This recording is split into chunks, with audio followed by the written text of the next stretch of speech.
Hey guys, this is Backup Becomes Expert. Today I'm gonna continue reviewing my anime list. So without further ado, let's get started. The first title I'm gonna review today is Eromanga Sensei. This is quite a difficult question. Is it good or is it bad? I'll give it a 7. Like the plot is still alright, the sister is cute, and nothing else. So that's Eromanga Sensei, and then the OVA. The OVA is not bad, especially the second OVA. I kind of like the second OVA, so the second OVA gets a 7. Will I change my ratings in the future? Who knows? Only time will tell. So moving on to the next title, that would be Sword Art Online. I remember watching Sword Art Online just because back in 2018 they released the 3rd season, and then I just need to rewatch the first 2 seasons in order to watch the 3rd season. But after all of that, I didn't finish the 3rd season, and now they have War of Underworld. Maybe I'll go back and watch Sword Art Online. Okay, so Sword Art Online, first half is good, but the second half is kind of meh. So instead of if I'm going to give the first half will be 8, but I have to include the second half, that will go down to 6. Kirito is too OP in the first half of SAO2, and then the second half is kind of mixed up with the first half, so that will get a 7. Alicization, I haven't finished that, maybe I'll rate that. Whatever, I'll just wait for the first 8 episodes. I've watched 8 of them, and on hold. I'll just put it on hold for now. For the first 8 episodes, I'm gonna give a 7. The visuals good, the plot progresses quite smoothly.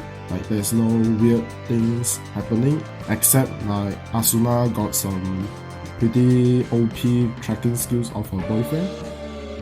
Anyways, that would be Sword Art Online.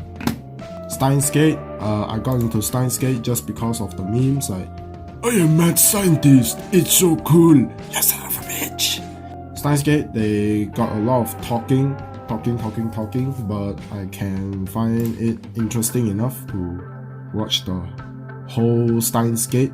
Steins Gate 0 is a different thing, but if I'm considering Steins Gate, I'll give it an 8. Considering it's an anime made back in 2011, the visuals, the animation, everything's done quite good, and the bloody scenes, very bloody. Steins Gate 0, if you're kind of confused, is if you watch the last episode of Steins Gate, basically there's a D-mail for Okabe. That D-mail comes only when at the end of Steins Gate 0, because Steins Gate, they changed the ending, but before they changed the ending, the timeline proceeds into Steins Gate 0, and then at the end of Steins Gate 0, only then Okabe sent a D-mail back to the Steins Gate himself. So if you can get that idea, basically Steins Gate 0 is the alternate ending, the alternate timeline, let's put it that way. Completed 23 episodes. And Steins Gate 0 tackles very harsh things, like what happens if you have AI, blah blah blah. 23 episodes. Go watch it if you have the time. I'll give it an 8. After Steins Gate, we have Lucky Star. I remember Lucky Star, I kind of binge watch it in a week. There are 24 episodes, I just watched 3 episodes a day while having school exams taking place. Lucky Star is they kind of talk all the way in the show, and they kind of just being cute girl doing cute stuff. And another thing of Lucky Star is they have some reference to other anime most of the time, so that makes the show kind of funny. They talk too much, so I'm gonna give it a 6. And then the OVA is like a 42-minute thing, and it's broken down into a lot of segments, so there isn't a real story flow in the OVA. But the OVA didn't look shitty at all, so I'll give it a 6. As you can see, This I can't remember the twin sister girl. The twin sister, she dressed up as Miku. This Miku and the witch, they were like in a small segment. After watching a Kyou anime, I decided to watch Clannad back then. So Clannad, the first half of Clannad is alright. Most of the people only cry in after story, but I'm gonna talk about that later.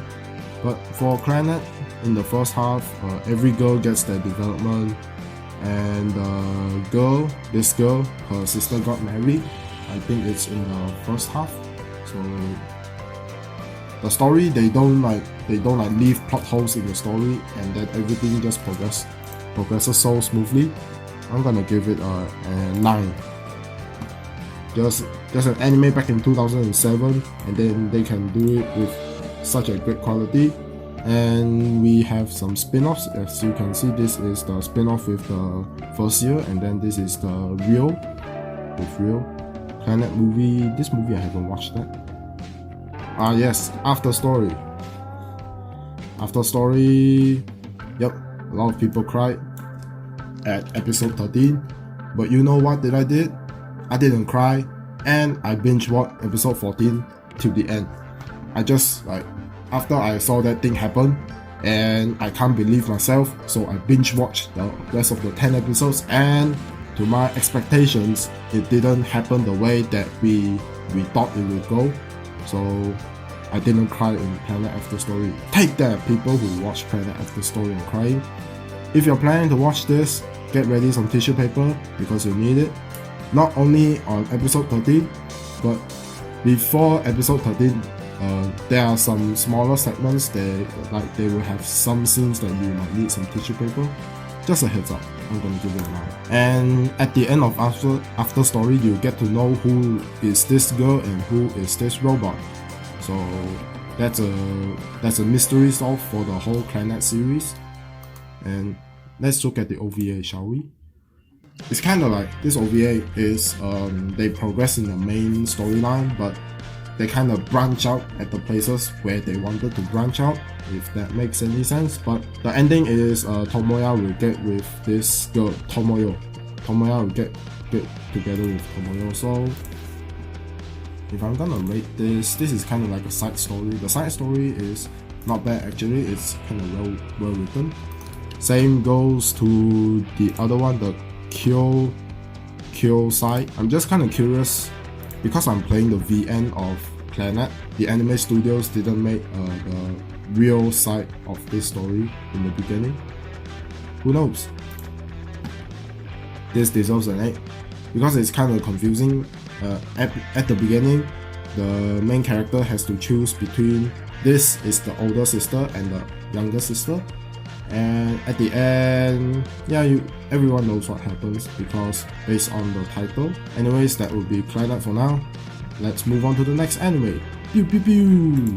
This is my first idol anime, Love Live Sunshine.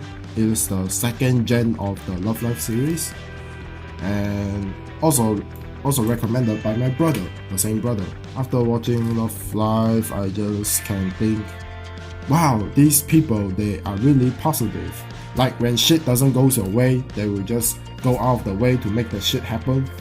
And that is a good thing, but reality isn't like that, just like my YouTube channel if you look at it right now. It's a motivational story, so I'm gonna give it a 7. And then you can just see some Yuri action and then some cute girl, cute stuff, slice of life thing. And the kind of thing that worries me a bit is, in the Love Live universe, they don't have any males? I can agree that you can have female idols and then that attracts female audiences. But in the public places, you don't see any male people, any like small little brother. No, you don't see any of that. And then IRL, at idol shows, there will be a lot of male audiences there. But surprisingly, during the second season, where they got to the final, like where Budokan or where was it? Akiba, yeah, they got to perform at Akiba. Like the whole stadium It's only filled with girl noises. Confused. I'm confused with the gender in the Love Live universe. Maybe Love Live Sunshine is kinda different from the original one, but nonetheless it deserves a 7. Yeah, not much. The dancing, they just did it like 3D CGI, you can see it. You can properly see it, but thank God they didn't mess up the characters, otherwise the 3D CGI would look hella ugly. I haven't watched the movie. Like there's a movie after the 2nd season, so I'm gonna watch that when I have the time. Wait a minute, this is also an anime that I got recommended from my brother.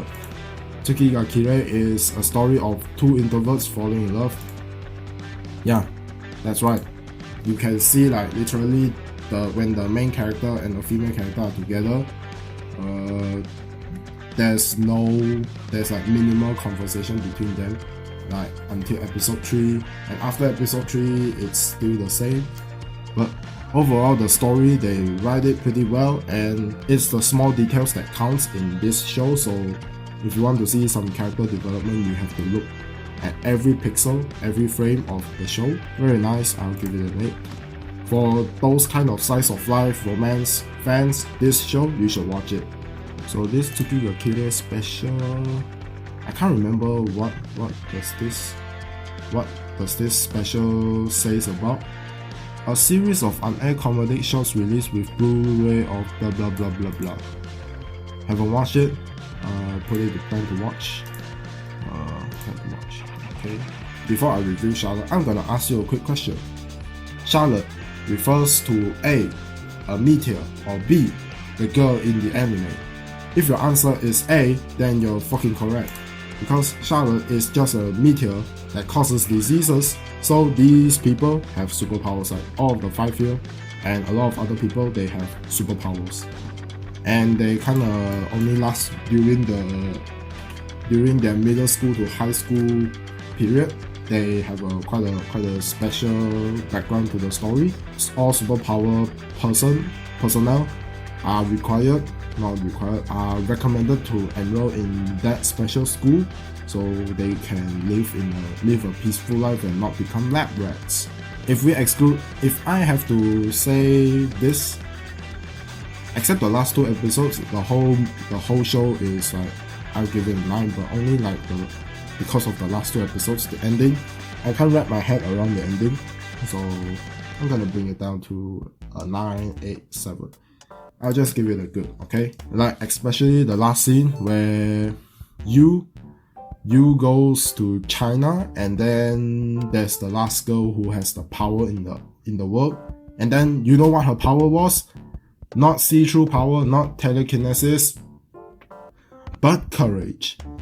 Oh my god, courage! Who doesn't have that? Alright, I have, but I bet you have courage, alright? God damn it. Yep, so the main girl protagonist is Tomoyo now, and she's not Charlotte, okay? After Charlotte, I decided to watch another school anime, so I got this lineup in my to watch list at that time, so let's review it. So Chuunibyou Demo Koi ga Shitai, Love Chunnibyou and Other Delusions, another KyoAni show, and they animated it pretty well. Like compare this with Ino Battle, they kinda do it pretty well. Like in the heads of the two characters, they are fighting, but IRL, like with a third person view, you just see nothing. You just see nothing at all. Like they leverage the Chuunibyou power within the characters. The first part wasn't that bad. I'll give it an 8. This OVA is just like people doing some comedy skit show and that. Not too much plot. But the comedy is good overall. I'll give it a 7. And now it will be the 2nd season. If there's a rant behind, like usually if you want to know which season is 1st or 2nd, usually the ones with an extra word behind the original title are the 2nd season. 2nd season is like the character development season, so there's a lot going on.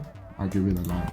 And like for the whole Chuunibyou series, like Ishiki Ishiki is kind of like the best side character for me because his line is how dare you forgot me? How dare you forgot me, male protagonist? I can't remember the protagonist's name. Hey Togashi, how dare you forgot me? I'm your best friend. Something like that. So that will be Chuunibyou Demo Koi ga Shitai. And they have a movie. Which one was the movie? Take On Me is a separate movie that goes after the second season. The whole story was great until the last 15 minutes where everything was just a misunderstanding. Like, oh my god, I can't handle it. My brain crack. I'm gonna give it because of the ending, but the whole story progresses so well. You deserve a 9, but I'm gonna give you a 7. I'm sorry. This is the second movie. The first movie will be this.